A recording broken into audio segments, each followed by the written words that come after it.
Okay, we're here. Sorry about that. Hope we didn't lose people, but apparently you need to change the settings sometimes, and I did not know that. So we're here to talk about this book. So we'll wait a few minutes in case people are getting on, and then we'll talk about it. So for those who don't know, it is a prequel to the Shunning trilogy, which is The Reckoning, The Shunning, and then The Confession. That was the Beverly Lewis series that was made into a movie years ago. So this is a prequel, not exactly about the main character, but she's in it, of that series. But this is a prequel really involving Ella Mae Zook, who's the wise woman. So that was what I was most excited about, that it was featuring Ella Mae Zook and then the main character. So we'll wait a little bit. We're just enjoying this nice cool fall day because it's not been cool here for a while. Did you even look at the temperature this morning? I didn't. Me neither. No. I bet it was in the 50s. Yeah, probably. It was chilly. Time. I see someone's there. You guys can say hi in the chat. Make sure you use the chat button, not the messages, like the comments. Those are different. I can't see those. I can only see the chat button. So let me pull it up actually so I can see live. Here we go. It's two. I can take this one down. That's what I need to do so it doesn't confuse people. All right, hang on a second. Let me do this. Technical difficulties. Give me a minute. And then go to this one. Yeah, this is, live now. Ah, this one. This one needed delete. Hang on a second. We have two people there. If you guys can be on the chat, say hi on the chat. If not, that's okay. Not everybody can do that, I know. I think we are good to go. And then I can see our comments better on here. So, okay, I'm going to actually, so while we're waiting, one of the first questions she asks, she has a, hang on a second. I turn the volume down so I don't hear myself. One of the questions, hi Mom and Dad. My Mom and Dad are there. Deb Dab, I love the name. Oh.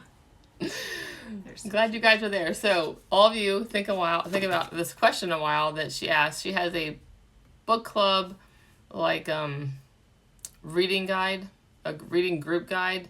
And the first question she asked is on her website. It's beverlylewis.com. And then this is /books/reading-group-guides.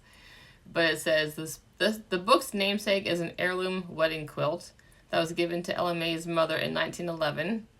More than a sewing project, the quilt brings Claire and Ella Mae closer as they thoughtfully see to its restoration.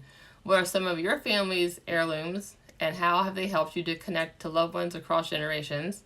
That's the first question. The second one is, do you think intangible items such as love, stories, faith, etc. could be considered heirlooms as well? So think about that a while, because I think that's actually my favorite question of all these questions. And then we'll get to it in a minute and hopefully get some more people on here. Or at least say hi if you're on here, if you can. I'll put that in the chat too. So what family heirloom is special to your family? And then hopefully we'll get some answers. But I thought that was a good question. So think about it. Mom and Dad should have some, which is why I told you about it ahead of time.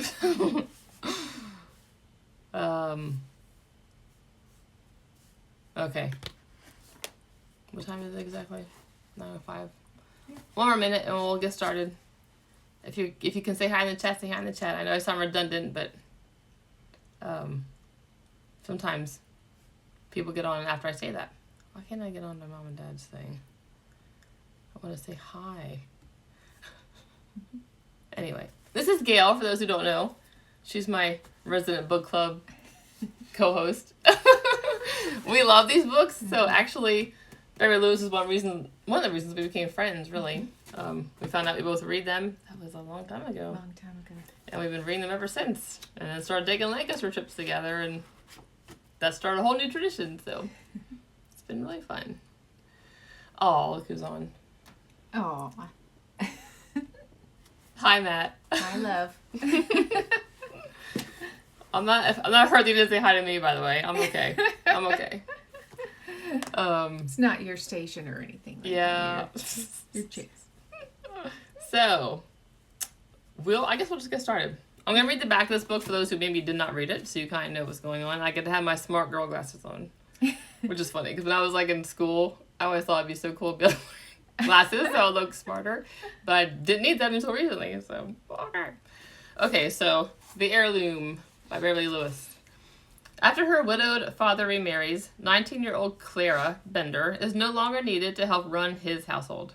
Marriage seems like her best hope of moving out, but there are few young men in her tiny Indiana Amish community. When she comes across letters from her mother's aunt, Ella Mae Zook, Clara sets off to visit Lancaster County's Hickory Hollow to decide where her future lies. So Hickory Hollow is one of the towns that Beverly Lewis made up basically for many, many, many books. So I don't think it's an actual town, but I love that it's like our town for her books. I could be wrong, but I'm pretty sure that's true. Ella Mae is not quite ready to move from the farmhouse where she and her husband, her recently deceased husband, spent over 50 happy years. But her children are eager to resettle her, making Clara's visit seem like an answer to prayer. The two women form a warm bond while restoring an heirloom wedding quilt and sharing their lives, with Ella Mae confiding about a tragedy from her courting years. Eventually, Ella Mae suggests Clara stay for the summer, allowing Ella Mae more time with her and giving Clara an opportunity to meet the area's eligible young men. But when the unexpected happens, will Clara find where her heart truly belongs? So, we shall get started. Let's see if I missed anybody. Hi, David. Well, have a good day. Oh, Miller's. Well, congratulations. We're jealous. Ooh, really? So yeah, our favorite thing at Miller's, well, my girlfriend's favorite thing is the chocolate pecan pie, right? That's what you guys, they love that. So get some chocolate pecan pie. Yes. If they don't With have the ice it, cream. yes. If they don't have it, go buy it at that, when you go outside Miller's restaurant, there's like that store. There's a couple stores there inside that they'll have a full chocolate pecan pie. So get that. Okay. So let's get to talking about these questions. So,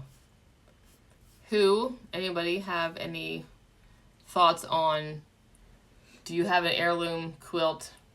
Or heirloom quilt? Man, that'd be really cool if you had an heirloom quilt. But do you have any heirlooms in your family that are special to you that's been passed down? Passed down from generations? And if so, what are they? So do you have something you want to share? I was trying to think.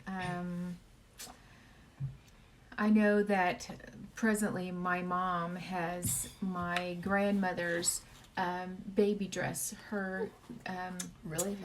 Like a baptismal dress, but so that is something precious to us, and something that we'll have to make sure that we take care of. Oh, yeah, that's neat. Yeah.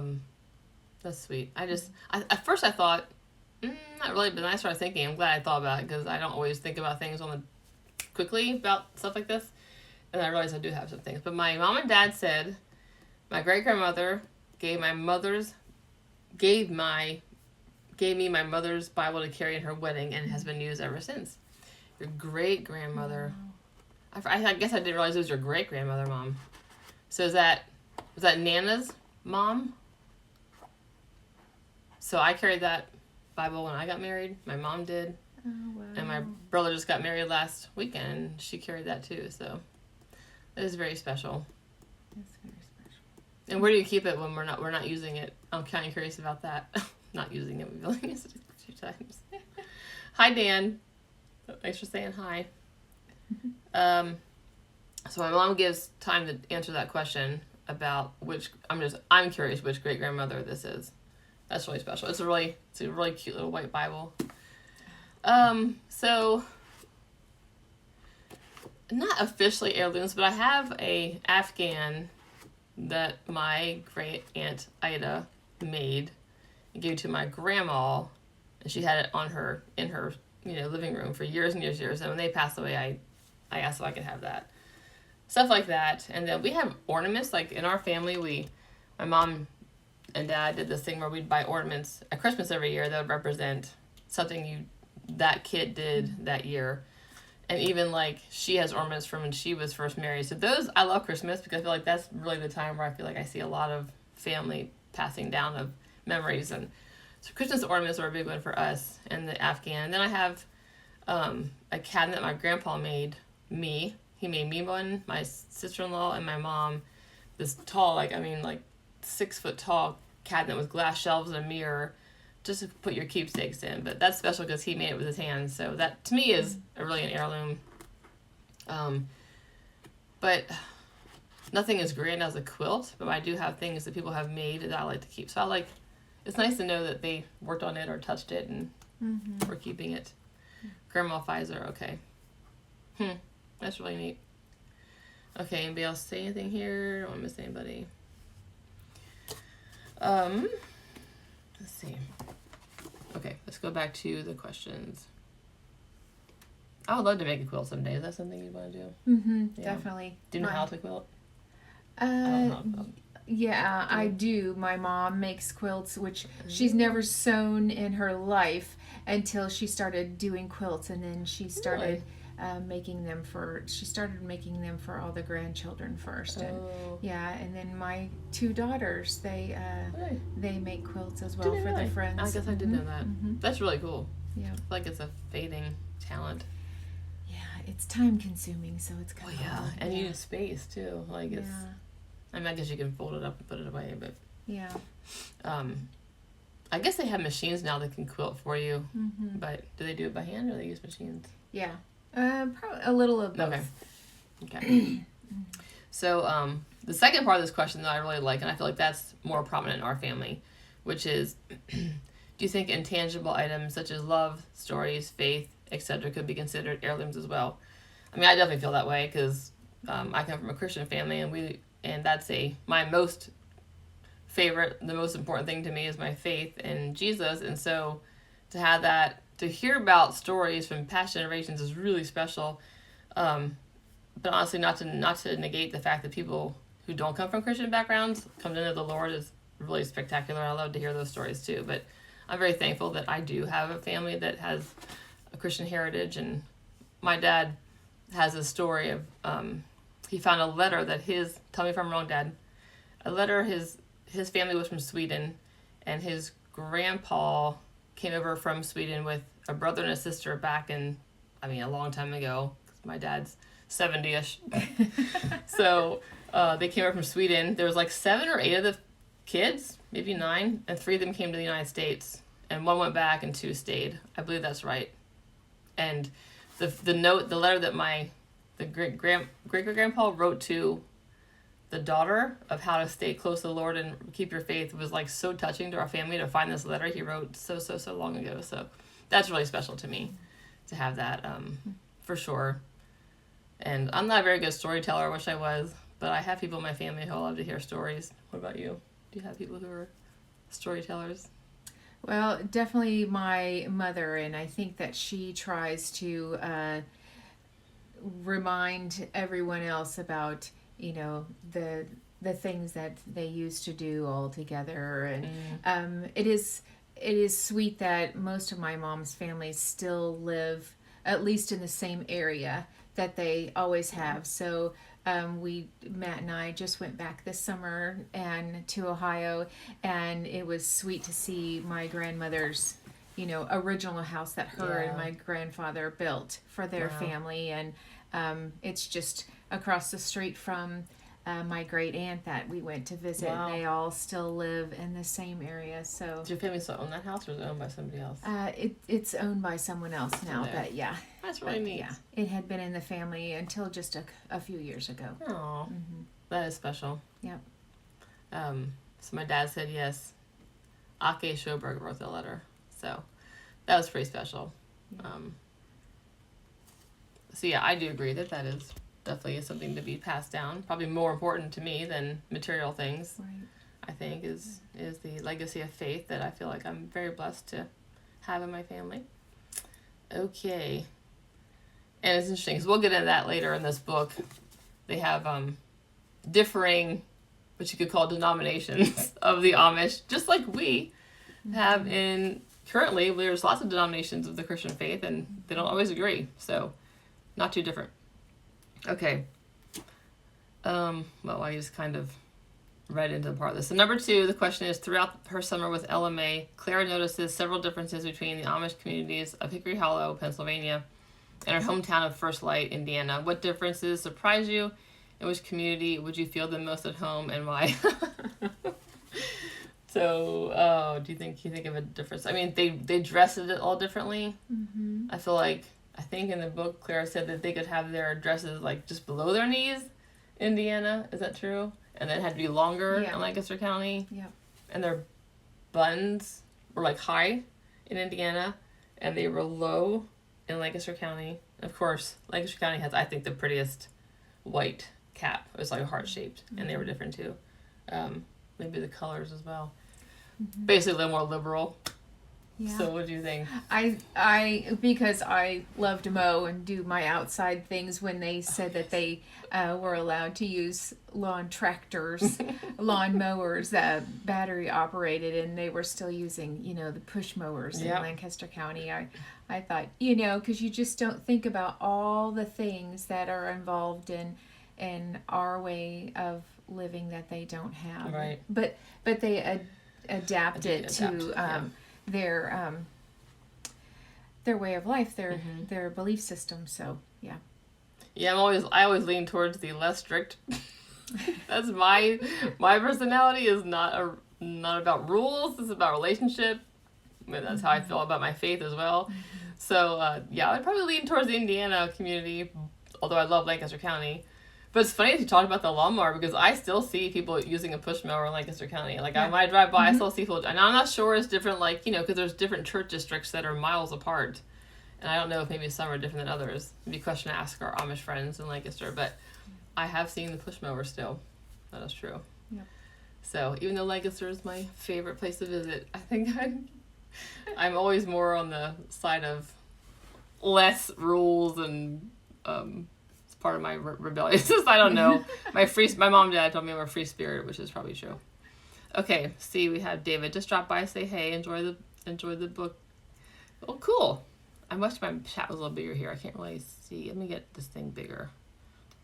Full screen. That might be a little bit easier. And then put the chat up. Or not. Where's my chat? All right, that didn't work. No. No. Hang on. Technical difficulties. Okay. All right, so that was number 2 question. Let's go on. All right. So number 3, LMA is reluctant to move into the Dottie house. How do you say that? House. The Dottie house on her daughter and son-in-law's property. She describes the memories in her old farmhouse as a shelter in her storm of sadness. How has moving impacted your own life? Are there places in your life where memories made you want to stay put or called you back to visit? I mean, you were kind of talking about this with was it your grandma's home? Mm-hmm. Yeah. So, and then she passed away, and then they sold the house. Like, she had it the whole time, right? She didn't have to move out of it, did she? No, she did not live in it the whole time, but it was in our family. Okay. Yeah. Do you remember, like, when she did move out of it, like, how she felt? Do you remember that? I don't really, because I was younger when she moved out. Okay. So, I don't know about that, but... And maybe some of you guys can talk about this. My mom and dad had lived in the same house. Now, it's interesting, because my mom moved around a lot as a young girl, teenager. Mm-hmm. My dad a little bit, all New England. My dad was all New England. My mom was mainly Pennsylvania and a little bit New England.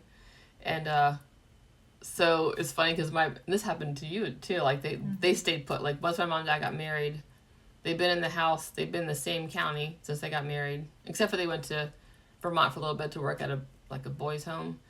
But they've been at my house since I was 3, I think. So that's 45 years ago. And my parents, my husband's parents, who my father-in-law just passed away this year, my mother-in-law a few years ago, but they were in that house since he was 1, and he's the same age as I am. So, but when my mother-in-law did pass away, it was hard for Sam. Said he wouldn't leave, but he never quite could do it. So I think it is hard. You have a lot of memories tied to a place. Even now, like this house, we've been in this house 14 years, which is not nearly as long as these people, but we thought we were moving 2 years ago, and I realized how much I did not want to move once I thought we were. And I was like, I either want to go back to Pennsylvania or I want to stay here. I don't want to go anywhere else. So, but I still do miss Pennsylvania, which is why I make so many trips back there. It's a special place for me. Yeah. Okay. My dad said my dad's grandma sang Swedish lullabies to me and my brother when we were babies. Aw, that's sweet. There was a time you wish you had a video camera back then. Right. So yeah, moving, I mean, I think that is hard. I know a lot of friends our age talk about this with their parents because their parents are getting older and having to move out or move in with them, and some are more ready than others, I think. But you do carry your memories with you. But I thought it was really neat how Mary Lewis put Ella May's struggles into this book, because she's always been the wise woman. She's always had like an answer for everybody and just given such good advice through all her books. She's been in many, many books. And I love that Beverly Lewis put a struggle of hers into this book, so she wasn't like the perfect person, because no one's a perfect person. And I thought that's neat to see that she had struggles too, and I would consider them very normal struggles. I mean, it's hard. I don't remember. Do you remember how long it was? Like from the time her husband died till we started this book. I don't know how long it had been. Months, probably not a year. So at that point, her children were ready for her to move out, but she was not ready to move out. So it's a process. And then like the kids, I know as a child of a slightly older parent, like my concern is your safety. Like that's always my concern, and that probably was the concern of Ella May's daughter Maddie. But I don't think she was sensitive to the fact that she really missed her husband. Like it was an ache she was still healing from. So it's a good lesson for all of us, all generations. I think this part is. It's not easy. It's not easy. And we all move on differently, that's you true. know, and Yeah, so when my father-in-law passed away, my husband was ready to just get it done as fast as possible. Get the house packed up, sell it as fast as possible. And it was me, I probably would have drugged my feet a lot more. It's just different. And that was how he processed and dealt with it. So, yeah, it's not wrong. It's just different. Yep. Okay, what's next?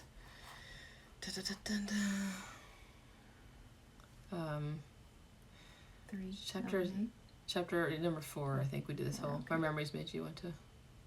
Anywhere else? You like to visit the places you grew up too. Yeah. Yep. In chapter 17, it's number 4, Clara shares with Ella May. Mama used to say she felt like you saw her through the eyes of Jesus, the way you wrote to her in your letters all those years. Who is someone in your life who sees you this way? How can we strive to view others through the eyes of Jesus? That's a heavy question. Not everybody has people like that in their life. I think surrounding yourself with people who are seeking the Lord, like my friend Gail, is very helpful, I think, and you're in this realm. Make sure I didn't miss any chats. Just having people to be accountable to, I think. And I think grace, like giving grace to people, is probably one of the best ways you can view them, because we all have our struggles and we all struggle with things, and I think grace is probably always a good first start. Yeah. Well, and it's also for me, because I've had this a couple times in my life, just the recognition that someone is actually watching what you do, what you say, how you treat each other, and determining whether or not I am being Jesus to them or to the community, or if I'm just being myself. Right. And so it's just a reminder of how people are watching, you know, and how they can be drawn more to Jesus through your actions, and whether it's struggle or, you know, something wonderful in your life, how you react. And right. Because it can go the other way too. Yes, yes, it can. So, yes. Especially if they're kind of struggling themselves with their relationship with Christ, or if they don't even have one yet. Yeah. So, yeah. And I feel like my parents have always been people I can go to for sure. To speak truth into me. So I do appreciate that. Okay, let's see. Number 5, how do the courtship traditions among the Youngie differ from your own experiences? Oh my. Does courting seem more or less challenging than dating as we know it in the fancy world? Oh my gosh. I think if people actually court this way, this would be a lot less complicated place to live, I think. There's a lot of respect involved in the relationship between the young man and the young woman, first of all. Mm-hmm. And even though they do things in secret, they're very honoring to each other and to the Lord. And then, Clara, let's take a pause and talk about Clara. Okay. So, in this book, she falls in love with a young man, and because Lancaster was a much more stricter district or county community than the Indiana Amish community, both the fathers of each of Aaron and Clara were concerned about their union, because Clara's father felt like she was going backwards in her faith, going back to rules instead of a relationship with like a personal reliance on the Holy Spirit and faith. And of course, the father of the Lancaster kind thought that she was too progressive. So it's interesting how she handled that. Like when we were reading towards the end, what did you think she was going to do? And her father would not give them the blessing. And I was like, what is she going to do? Like, because they were adults officially. Yeah. And I'm just saying this is the difference between, I think, Amish or devoted, humble people in general. Yeah. and maybe people who don't have the same moral standard. Most people just do what they wanted at 19, 20, 21. Mm-hmm. But what do you think she was going to do when her father was like, nope? I think just, of course, like you said, in our world, your first reaction would be like, well, I guess that's just too bad for them. Yeah. Yes. But I thought it was such wise counsel from her sister to say, and she, as much as she knew that, Clara was of age, she could do what she wanted, and she was in love, and she understood all her reasoning for wanting to move on, but she did say it is very hard when to go and get married and not have your family's blessings, because it's hard when you have a relationship and you can't share it with your family, or you can't share, your family doesn't want to be, or they feel like they can't be a part of your life, and and sometimes, unfortunately, in our world, we do what we want to do regardless of what everybody else, in our family, and we give them up. That's the norm. And instead of trying to find a way for everyone to have a relationship together and to respect everyone. And so it was kind of hard, because you're like, that she gave him up, but I just kind of was a little bit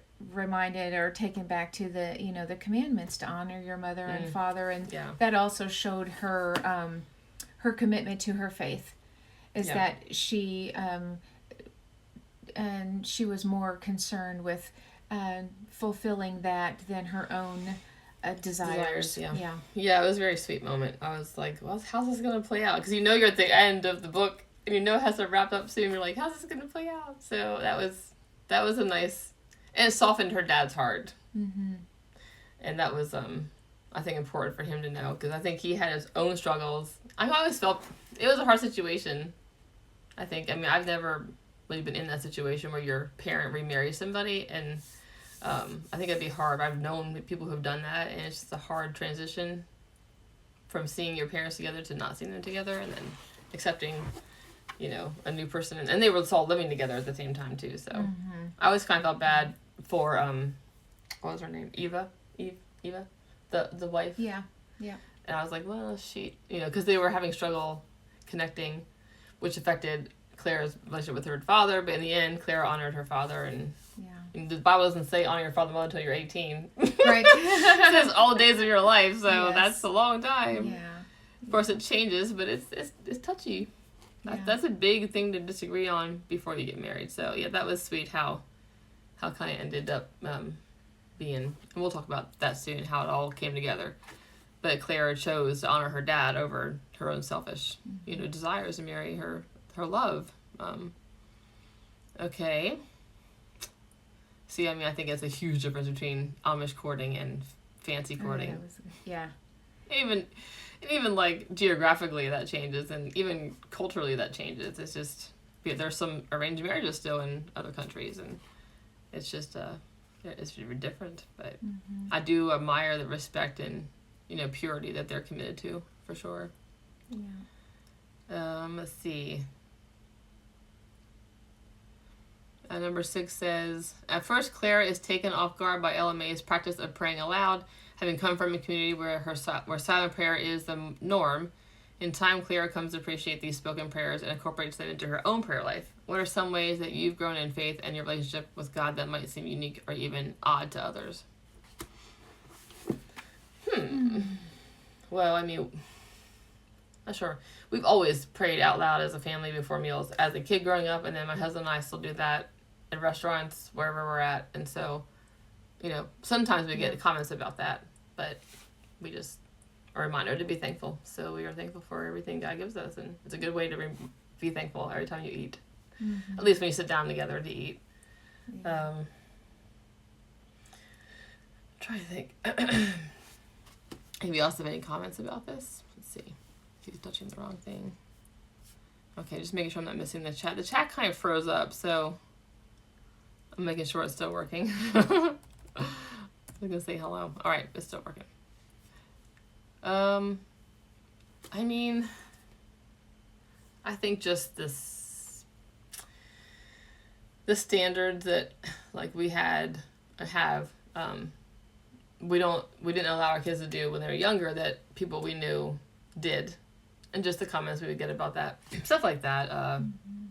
Just being more conservative and not allowing certain things in our family that others did, or people talking about Christmas, people actually wondering why we celebrate Christmas, and I was always like, what do you mean why we celebrate Christmas? It's because we celebrate Jesus being born to the world. Now I know that that's not technically when he was born in December. Yeah. That's when we celebrate it, and there are mixtures of the heathen ways and the spiritual ways of Christmas, but that's when we choose to celebrate him coming into the world. So anyway, I guess just stuff like that, traditions and reasons why you do things. And I think recently I shared in my Bible study about a time long ago when I was trying to, have a relationship with Christ instead of the whole book of rules things. And then just one of the things that I was convicted of, it was stepping away from things that were not godly. And so I know that's odd for our world because we have to include everyone and we have to tolerate everything. And sometimes if that just goes against our belief systems, we're just really, I think it goes beyond being, urged to just accept what everybody does and follow along with them, even if we don't. But I think stepping away from it in a respectful way, certain situations, even music that, people listen to or things that they want to watch, and you're like, I just don't want that in my life, and stepping away from those kind of things. And a lot of people, are quizzical about those things and why we step away, or some try to take offense, but just trying to respect you as well in your decision. And so that and that's really hard, especially if you are a new Christian or trying to live a more godly life. It is hard to step away from things that you yourself, and we all have our own convictions, so that you yourself are convicted of. And so it's not easy being the different one. Okay. But we're supposed to embrace our weird, right? That's what that's what they tell us. Embrace your weird. Okay.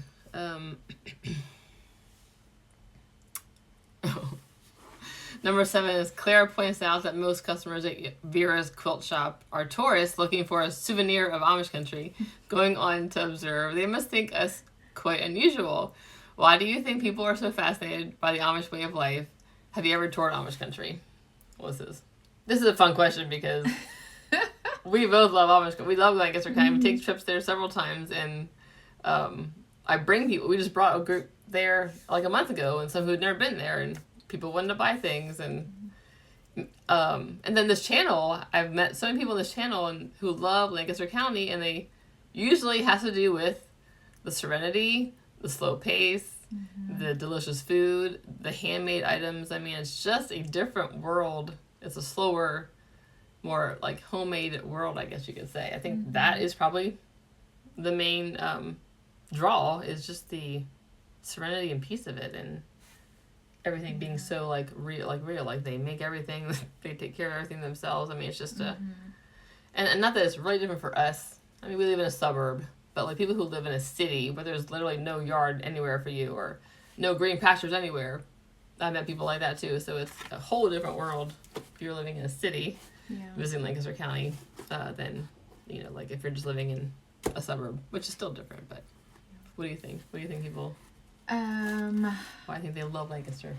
Why I think they want trinkets? Right. I think because we kind of have lost, because we live in a world that Easy and fast. It's easy, fast, and every minute of our day is filled up with something.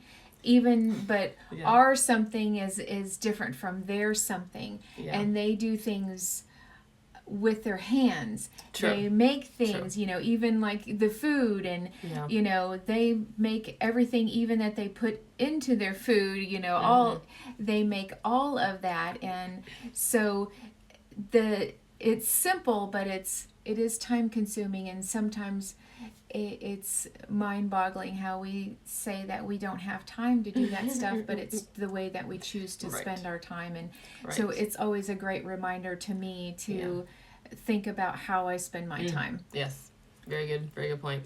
Yes, because I love a good movie and a good story.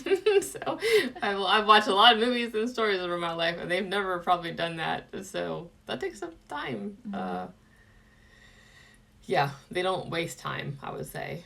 It's just a lovely place to be, and a lot of people love it. I mean, thousands. I mean, typically they say 8 million people come there a year, so that's a lot of people to come visit Lancaster County. But yeah, it's just different. People are just fascinated how. I think also they're like, how can they live that way? Like, how can they live without electricity, and how can they live without a TV? I mean, or a car. I mean, it takes resolve. But they're just used to it. Like, we've talked to them, and like, this is how we grew up. They're just it's not so unusual for them. Right, because they don't know any different. Yeah. So, like, we were talking to Sam at Moonbeam Meadows Farm this summer, or maybe it was when we were there, and he was talking about how he went to Costco by horse and buggy. He lives in Birmingham. I don't know where Costco is, actually, but it was maybe a 3-mile ride. I can't remember. He said the whole round trip took him 3 hours because it's by horse and buggy. He's like, you just have to plan for that in your day. Yeah. But if he would hire a driver, of course, it's like a 5-minute, 10-minute drive, and he'd be done and back. But it's like $40 to hire a driver. So anyway, they can get the drivers to go faster, but it costs money to do that. Okay. Number 8. In chapter 19, LMA tells Clara, when we stumble into a rough patch, God's word is the truest guide, the best help. What are some verses you turn to when you stumble into a rough patch? I don't have a Bible around here. But during COVID, we have a community group that we meet every Sunday at church, a small group where we study the Bible together, and we have our church service. But when we had COVID, we went to Zoom. And I remember we were studying Lamentations at least a few times, and there was this, I feel like it's Lamentations 3, maybe 20 to 1 and 24. It's about like, let's see if I can remember how it goes. Hope in the Lord, do not fear. His mercies are new every morning. Great is his faithfulness. Just to keep hoping in the Lord. I can't remember all of it at the moment, but I had memorized that, and a lot of us memorized that during that time. Great is your faithfulness, your mercy every morning. I will hope, therefore I will hope in you. Basically that as dark as it can be, he's always our hope, and he's always our light, and you never know what's just around the corner. And sometimes we don't get answers on earth, but we can when we're with him in heaven eternally. But that's a good verse. Romans 8:28, I think it is, where neither death nor life nor tribulation, I don't know all the verse either, but basically nothing can separate us from the love of God for those who are in Christ Jesus. So it's a whole list of things that will not separate us: death or sickness or anything. That's a good one. Psalm 23. It's a good one. Yeah. I need to get better at memory verse, actually. Yeah. Memory verses. But I just like to read the Bible. Like, I enjoy studying the Bible. So if you do that on a mostly regular basis, you are filling that up in your head. Even though you might not be memorizing it, it does feed your soul. Yeah. Honestly, I don't know what I'd do without the Lord and His Word. Like, because I completely believe that's true. That's our basis for truth. Mm-hmm. And I remember, like, used to watch those survivor stories on television years ago. They're annoying to me now, but they'd always take a few things. And I'm like, if I would ever be asked, what would you take on a deserted island? The first thing I would take would be my Bible. Absolutely. Yeah. I would not want to be without it. So, okay. Okay, number 9. What do you want to just pick a few? We'll have to do all of these. Let's see.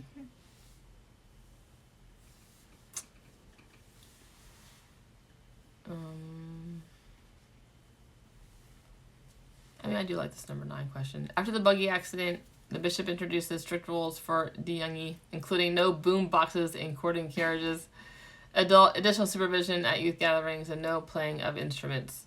What were your thoughts on these new rules?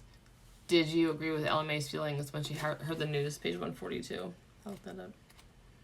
We kind of talked about that earlier, like rules versus, trusting the Holy Spirit to guide you. But, I believe that there are rules that we should follow for sure that the Bible lays out pretty clearly. But the ones that are not mentioned in the Bible, like a boombox and a buggy.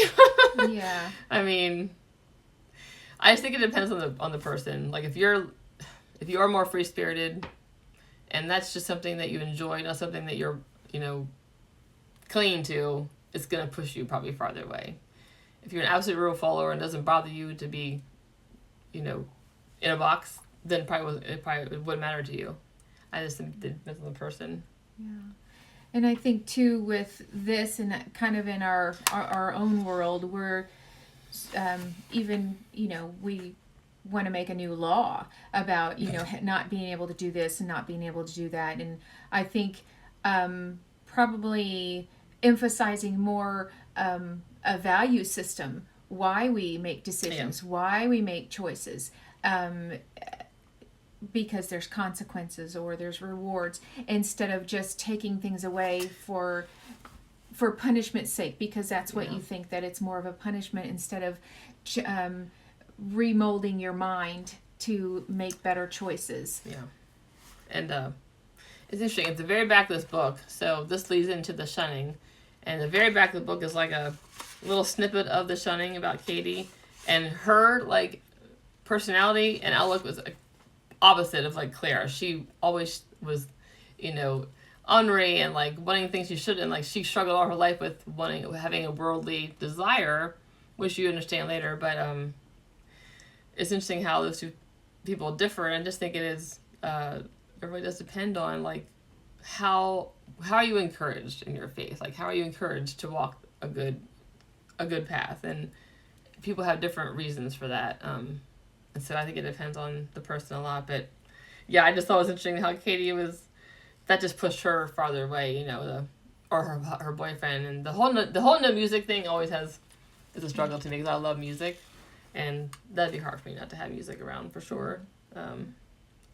But I think too, like, you can make as many, and she talked about this on page 142. Ella May says something about hadn't anyone pointed out to the brethren that most of these new rules made no sense. It was as if they were trying to make a connection between the outside world, sneaking up on the youth, and a buggy race turned perilous. Yet none of these changes would stop worldly influence. So I think it's interesting that rules are not going to penetrate your heart usually.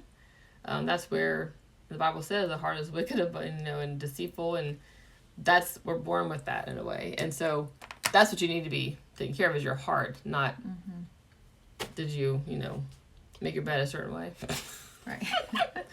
Did you not listen to, like, worship music song that was too loud or something? Like, that's, the heart's what you need to get at. So I think that Ella May got that, but I think a lot of it is fear. The adults were afraid for the safety of their youth, and sometimes they handle it by adding more rules, I think. Well, and that kind of also goes along with the whole, with a relationship with Christ. We do it because we want to um, love Him. Mm-hmm. That's why we make the choices that we make, and instead of uh, we follow those rules. To be Because accepted. then we can say that we're good because we Yeah. follow the rules, instead of we're good because God chose us and He loves us. Yeah. And so it also makes it about us Yeah. when we follow True. rules. True. There's a Christian song. It's one of my favorite lines. It's like, not because of what I've done, but because of who you are. Mm-hmm. Not because of who I am, but because of what you've done. Talking about Jesus, and I just love Yeah. those lines. That's exactly right. That's how we feel. So, okay. Number 10. Ella May is called the wise woman by her neighbors and is known for providing tea and a listening ear to those seeking guidance and friendship. Yet despite always being available for others, Ella May comments that she needs to be more open about her own struggles. Later in the story, she finds great solace when she shares parts of her past with Clara. How can we be there to help fill the cups of the Ella Mays in our life? Those are always giving to others. That's a good question. Mm-hmm. I mean, listening. I mean, spending time with someone, just listening to them. Encouragement, I think. I think note-taking has fallen away, but I think sending notes and letters is encouraging, but just spending time with people. There are people who are like that, who are always giving, and spend time with them, just listening to them, I think is good. Mm-hmm. Well, and going into it with her, everyone was coming to her for her wise words, and but never asking if she was struggling. And True. So I think that's kind of when Danielle and I go to lunch, sometimes I leave and I'm like, I completely consumed our whole conversation, and it, I feel bad, and then, but it also reminds me for the next time that instead of me just vomiting on her, that I step back and say, okay, ask her questions instead of just wanting to answer her, her questions for me. So. In all fairness, we only have like 45 minutes for lunch because she has to go back to work. So we don't have a long time to sit and talk about it. And she has 4 kids. That's a lot of kids. And I have 3, so it's a lot. It's a lot to talk about. It is. Yeah. But no, I mean, you're right. Like, there are people, maybe you have them too, who they are always telling you what's wrong with them, but they never ask you what's wrong with that. There are people who are like that. It's just not to be that way. To be the one who's asking how your people are doing. Yeah. Mm-hmm. Okay, number 12. Clara faces a crossroads when she feels called to a future that Dad doesn't support. What can we learn from her experience? Have you ever found yourself in a place where your convictions contrasted with those of a loved one?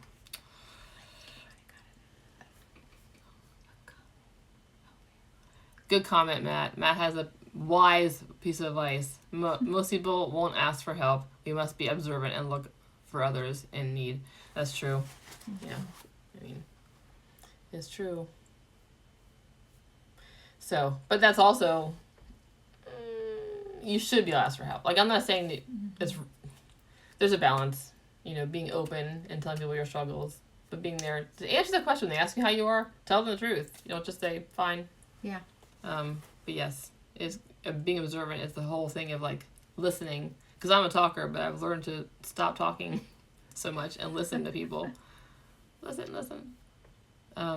So yeah, when Clara, what did we learn from her experience? We kind of talked about this a little bit.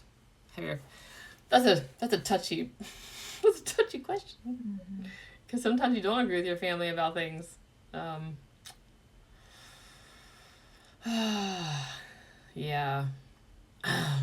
Guess I can say, I don't want to betray confidences, but I handled this wrong years ago with someone I thought was doing something wrong in my family.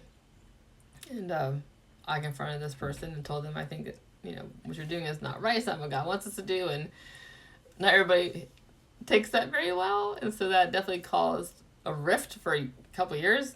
And I've learned to pray a lot more and love with kindness, but not participate in things I don't agree with.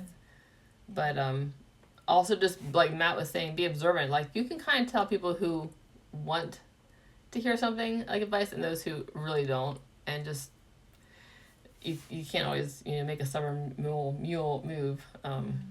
And just kind of know your people. Know, like I want my friends to tell me when I'm going off track, and I want to hear correction, and it's not easy to hear that, because a lot of people just look at this. A lot of people look at one situation very differently. There's like the truth, and then there's our versions of the truth. Like people process things differently. So it's touchy. It's touchy. But just a lot more praying. As I've gotten older, I realized there's a lot more praying involved in my life. Because I can't control people. I can't make them do what I want them to do or make them do what I think God wants them to do, but I can pray for them. And just try to be a good example. And be kind.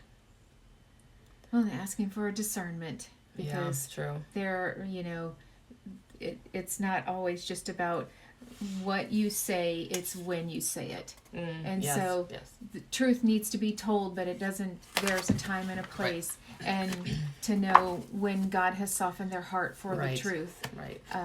That's huge, which I'm trying to learn too. It's hard to know because some people just never really get there. And you're right. Discernment's a good one to pray for sure.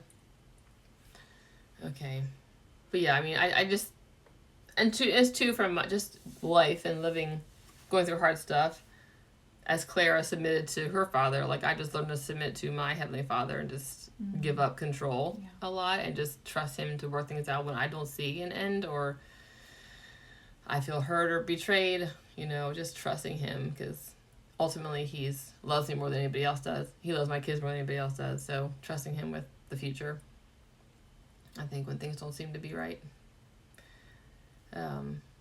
I did like this part. Number 13, Clara's relationship with her stepmother feels strained in early chapters, but in the end, Eva ends up being a strong ally in Clara's. This is for her future. How did your perception of Eva change throughout the story? I actually did like that part a lot. I was like, go Eva! Rockstar Eva saves the day. And that's like a good example we just talked about. Like, I think Eva she did believe. She told Claire, I believe you. I believe that you would, not wary in your relationship with the Lord if you move to Lancaster County. I believe you can do this. And her dad was just so worried about that. And when you disagree with your husband on something, it's touchy. But like, she came in a loving way and basically said, "Here's your bags, Clara. You're packed and ready to go." And then, don't you think your daughter's ready? But like basically confronting her husband in a loving way and just reminding him that your daughter already is ready. Like it was a neat little scene there. I was like, I was not expecting that. So good job, Beverly Lewis. I was like, how's this gonna go? But the unsung hero saved the day. Yeah. So she ended up being the one that really got them to go. Yeah. Okay. Let's see if I can find that. Okay, I think this is it right here. I might not be able to find it. Oh wait, here it is, I think. Okay, so this is a neat part. This is when Clara and Aaron were standing at the porch of Clara's dad's house, and he came in from the field, and Clara knew she had to do the hard thing was to tell Aaron she can't go with him back to Lancaster, that she needed to honor her dad, and Aaron's like, well, I'm not leaving either, which I thought was really cool too. I was like, so romantic. And so I loved it. I was like, what a guy. So then the three of them are staying there at basically at a standstill because her dad wasn't going to change his mind. They were like, I'm not leaving, without her, and I'm not leaving because of you. And so it's like a standstill. And then it says, at that moment, the back door opened and Eva stepped out, carrying Clara's suitcase. She set it down next to Aaron's with aplomb. What is the word? Aplomb. I don't know. I don't know. I'm thinking maybe like an sound. emphasis. Yes. Set the suitcase down. Drop the suitcase. I took the liberty of packing up your things, Clara. She said, don't want you to miss your train. Dad's eyebrows fluttered. Eva turned her focus on him. Vernon, your daughter here made a promise before the Lord God and all his people to follow her Savior all the days of her life. She's not going to back down on this vow, and neither will Aaron. An ensuing silence fell over them, her father looking a bit stunned. Then Clara said softly, Eva's right, Dad. She looked at her darling beau, whose eyes were glistening. My faith's essential to me no matter where I live, just like it is for Aaron. Clara's father straightened, his arm limp at his sides. Aaron turned to face her, and Clara will have me as her husband. Aaron turned to face her, and Clara will have me as her husband. I'll support her in the faith, and our children too. She has my word on that. Breaking into a smile, Clara couldn't help from joyfully accepting his marriage proposal. Eva walked over to stand before Dad. So all Aaron needs now is a blessing, ain't so, dear? She looked at him with shining eyes. Dad folded his arms and looked out at the meadow for the longest time. Was he upset with Eva? Did he feel cornered? At last he stepped forward, and Claire held her breath. I dare say I've never done things quite so backward, he said, pushing his hand through his trim beard. Never needed to. But I'll trust the Lord God above for his grace to cover my daughter Clara and her husband to be Aaron. Though I can't say I'm not going to miss you being so far away, he said with a glint in his eye. So that was just a sweet scene. Probably one of my favorite scenes. It was like pretty much that's submission all the way around, except for Eva, who just spoke the truth in love. So just like you said, discernment for timing, and it was just a neat scene. I really liked that scene. So well, and the whole book for me was just all about everyone turned it back to trust in the Lord, trust God, trust your faith, and for that scene to me was just a reminder how we do live in this world that we live in, but that doesn't mean that we have to be a part of it. Yeah. And that we can still follow God and our values and still live where we are. Yeah. And even though she's going to be living in a different community, she still has the faith and value that he imparted upon, into her life, and he can trust that what he's done as a father and what the Father above has done in her life for her to continue. Right. So he really let go of that control too and just submitted to the Lord. So yeah, a lot of the submission, and submission is something that that's a naughty word in the world today. Submitting to others is just not something that people praise. Yeah. So, but this is a book on really submitting to the Lord and trusting him. And because Clara wasn't just like giving up her love. She really believed that she would stay in that community and never marry because there was no available young men. Yeah. So it wasn't just giving up one person, it was giving up the idea of ever marrying. So she really did just submit with a broken heart to her dad and to God. So that was pretty special. Yeah. Good example. Wish I read these books when I was younger. Before I made all my mistakes. Okay. But yeah, I did like how Eva and Claire ended up at a good place. I thought that was sweet. We have two more. At the start of the book, both Claire and Ella May are coping with loss. Their summer together helps each of them to heal from the pain and find new hope in the future. Claire says God has a way of putting people together, allowing their paths to cross for his glory and honor. Who are the people God put in your life when you needed them most? Well, that's a long list.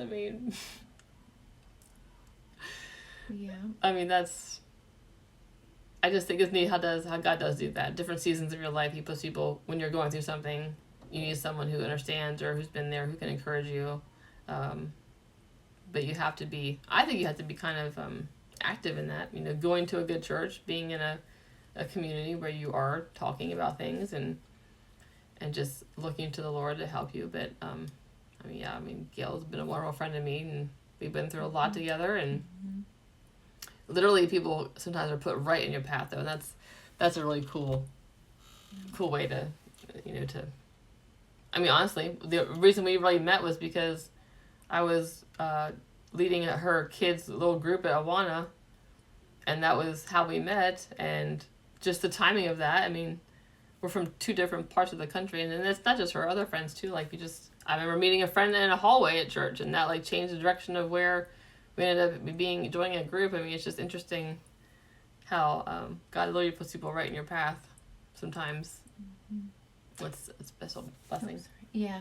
And I was thinking about that with, when you change communities or change churches or change states, and thinking of, I guess my thought was the people that aren't in your life anymore, and then it's sad, you just saying that, you're like, well, but they were put in my life for such a season. time as this, you know, that season. Right. And even though I'm you still have friendships, and some of them you just don't. Right. They're not in your life anymore, but they were there for a certain time, and that's all God had planned out for you. But it was what you needed when you were there. Mm-hmm. Right. Right. When we were we first had all our boys, we were in Texas, in a suburb of Houston, and we had a small group there, and I love those families, and we had a wonderful time growing together.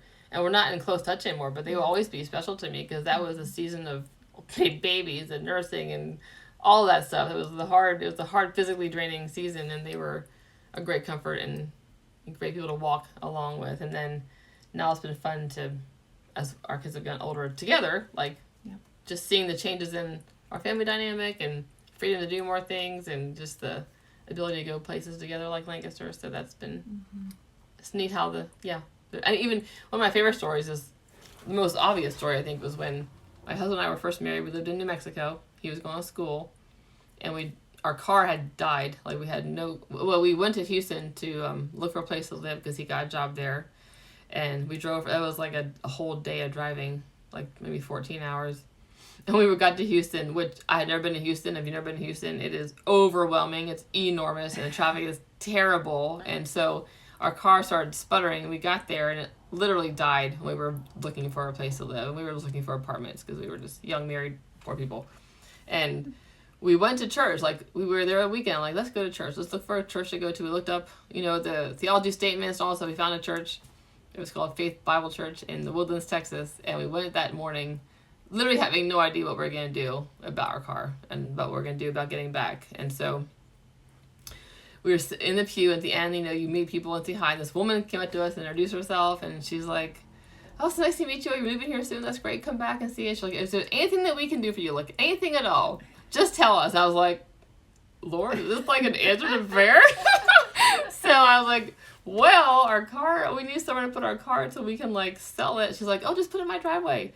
So we did. We drove our car to her driveway. She sat there for, like, a month or two until we came back, and that was just a simple thing to her, but that was a game changer for us because we were like, we had no money. We didn't know what to do with that car. Mm-hmm. And so then we just ended up getting a rental, and then that's how we got back to New Mexico. Then we had to borrow our church's van, which was so sweet. We drove around this big Baptist van all around this small town for like a month because we had no car.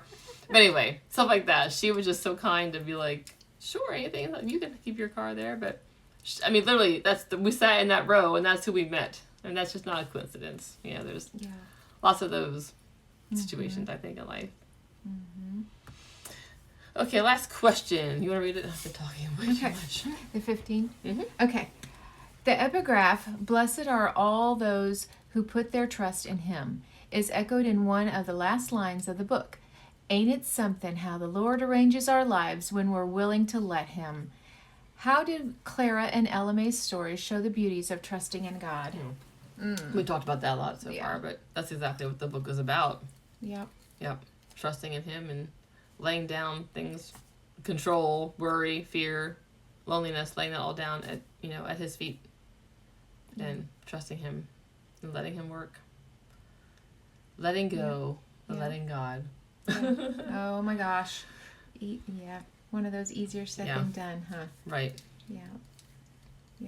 I thought one of the things that was kind of surprising with the Ella Mae is her starting to feel like she had lost her purpose, because people weren't coming to her anymore for her advice, and then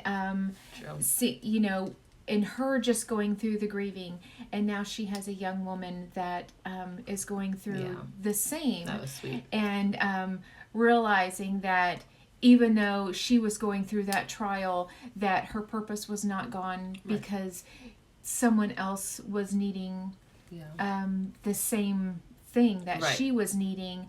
And so her being just a little further along, she was able to pour into her, and because I kind of felt like she almost kind of was giving up on that, feeling that her usefulness was gone, and that how, it doesn't matter how old you are, and that God still has a purpose for you, and so her realizing that even in her grief, that she could still pour into someone.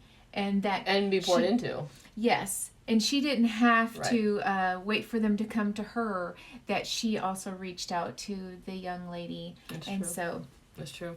yeah. Yeah, that's a good lesson too. And like, just also sometimes things are stopped in your life or paused in your life, and there's a time, there's something going on that God wants you to look at, maybe when like she wasn't doing those things, but God wanted her to heal and meet and have Clara there and heal together. And that was neat, because sometimes we're like, why is this good thing not happening anymore in my life? But again, trusting and opening your eyes to see what maybe God has something different for you, or a person He wants you to spend time with, or it's a really good book on just sweet submission to the Lord. I think it really is, and trusting Him and honoring people and the Lord, above yourself, for sure. So.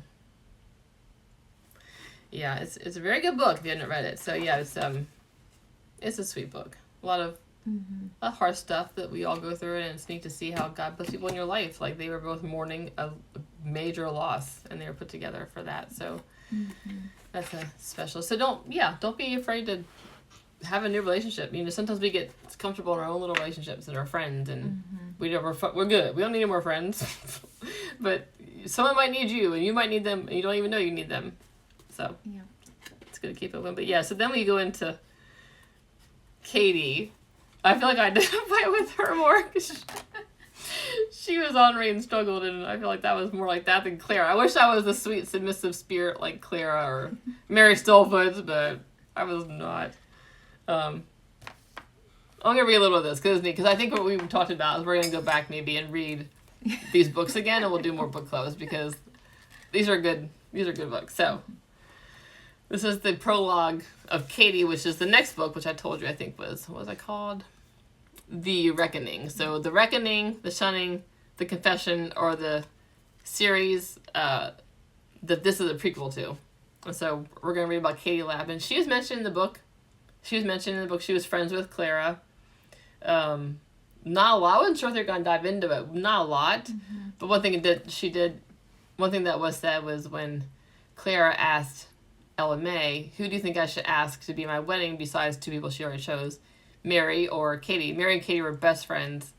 Katie is, you'll see, is more rebellious. I mean, what's the word I'm looking for? Not like breaking the rules, but wanting to break the rules, maybe. Mary was like Clara, like sweet, submissive, always did the right thing, and she was like Mary. And then Claire was like, I don't know why she didn't take Katie, but like we know, like we're going to know. So it's just a very fictional story. Like this, I feel like this is a very relatable story. Whereas Katie's is pretty, I don't know, maybe that happens. Maybe English people give their babies to Amish to adopt. I don't really know. That'd be interesting to find out if there's a lot of adoption going on. But anyway, we're going to read a little bit about this, because this is a fun, and actually I'll have you read it, because she's a good voice. You read the first page or so until... I need my smart girl glasses too. Do you want these? Okay. So this is a snippet out of The Reckoning, which is about Katie Lapp and her beau, Daniel, who also was mentioned in this book. How much am I going to read? Oh, it should be done here for now. Okay. If the truth be known, I was more conniving than all three of my brothers put together. Hard-headed, too.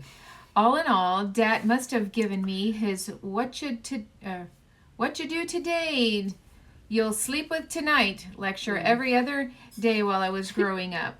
But I wasn't proud of it, and by the time I turned 19, I was ready to put my wicked ways behind me and walk the straight and narrow. So with a heart filled with good intentions, I had my kneeling baptism right after the 2-hour preaching on a bright September Sunday. The barn was filled with my Amish kinfolk and friends that day 3 years ago, when 5 girls and 6 boys were baptized. One of the girls was Mary Stolfus. As close as any real sister could be. She was only 17 then, younger than most plain girls receiving the ordinance, but as honest and sweet as they come. She saw no need in putting off what she'd always intended to do. After the 3rd hymn, there was a sound of sniffling. I being the youngest member of my family and the only daughter, shouldn't have been too surprised to find that it was my mama. Mama. When the deacon's wife untied my cap, some pigeons flapped their wings in the barn rafters ahead. I wondered if it might be some sort of sign. Ooh. Yes. So let's fast forward to the end of this thing. So in the middle of this little thing, she is going, in this book, the bishop was a widow. His wife died. She was 37. Mm-hmm. They had maybe 5 or 6 kids. Yeah. She was 36. So they were young, in their 30s. He had 5 kids. Well, you come to find out in this that Katie was going to marry the bishop just as a way to be a duty. She didn't love him. She's like, I'll grow to love him, but he needs a mother for his kids. I'm willing to do this. I love kids. We'll marry. We'll grow to love each other. But also was mentioned is that her beau, Daniel, I forget if it's Daniel Fisher, Daniel Fisher. I think Fisher, yeah. He ended up drowning and died. That was her love. But he also was a bit rebellious. He used to play his guitar a lot and sing songs, including love songs to her. So that was part of the original trilogy. Was that the person in here? I think playing so. The guitar? Yeah, so there's like little connections between the old books and this one. Like you kept hearing about guitar playing, and I'm like, that's probably Daniel. Or maybe Katie, because he was teaching her how to play the guitar. So yeah, very rebellious stuff for Lancaster County. But okay. But so anyway, she's going upstairs. She's engaged. The wedding is planned like a few weeks away, and I guess she went upstairs to. Oh, she got her mom's wedding dress out, and she's going back upstairs to put it back in the attic or something. And she came across a box with a baby gown in it, a fancy baby gown with Catherine Mayfield written on it. And I'll read the rest of that. She said, instantly I felt envy stir up in me toward this baby, this Catherine, whoever she was. What was her dress doing in our attic? Thou shalt not covet. I could hear the words from Dad's lips. He drilled them into me and many others like them from my childhood on. Words like, if you don't kindle a little fire to begin with, you'll never have to worry about snuffing out a big one. That's a good one. That's a good My one. father was like that, always chiding me about one thing or another growing up. But now that I was a grown woman, my wicked ways were still very much alive. It seemed I'd never measure up, at least not for Dad. Probably not for God either. A half an hour later, my brothers found me sobbing beside the attic trunk, still clutching the little rose-colored gown. And from that moment on, nothing was ever the same for me, not for a single one of us here in Hickory Hollow. That also brings up a good point about what rules will do to some people. It makes you feel like you're never going to be good enough. Yeah. And that's the danger of like relying on rules and following rules to measure your faith. Mm-hmm. Is that there's never like a point where like I'm good enough. There's always, so that's another good point about I'm just leaning on the Lord and the Holy Spirit and grace and following Him, but knowing it's not us who's doing it, it's Him working through us who's doing it. Because that is the danger of, because she felt like she'd never measure up, that plays a part later in what she does. So anyway, we'll do that next. We'll get the reckoning. Okay. We'll read it sometime before Christmas. We'll see. It's a busy time of year, so the reckoning. So those who want to join, it's a really good trilogy. It's the reckoning, the shunning, and the confession. You probably can buy it as a pack, like on Amazon or something, most likely. I probably still have them, to tell you the truth. Yep. Okay. That's about it. We were here for a long time talking about. We can do that though, because we love these books. So thanks for those who watched. Hope you enjoyed, and maybe you'll read the book, and you should. It's a good book. Good story. It is a good story. It's a very sweet story. But I love Beverly Lewis because she really knows like different personalities and how to weave God's story into all of them. Mm-hmm. Like it's always so neat to see how she does that, I think. So thank you, Beverly Lewis. It's a really good book. Anything else you would say? I don't think so. Okay. Well, thank you guys. Have a good Saturday, good weekend in this fall time of year, and happy reading. Bye.